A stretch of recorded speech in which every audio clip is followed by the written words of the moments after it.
சுத்தி சுடுகாட்டில் கோயில் கொண்ட அந்த சுடல காளியான அங்காளம்மா சுடல வனத்திலே சுட்டெலும்ப தேடி சூறையீரை தாடி வாராளம்மா.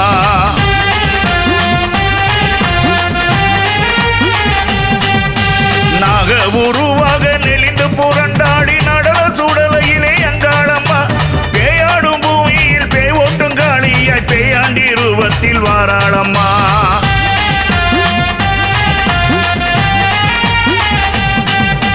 வேகாத சுடலையிலே அவ வெள்ளி பீரம்பெடுத்து அந்த ஆதிமலையனுர அம்மா ஆடி எழுந்து வர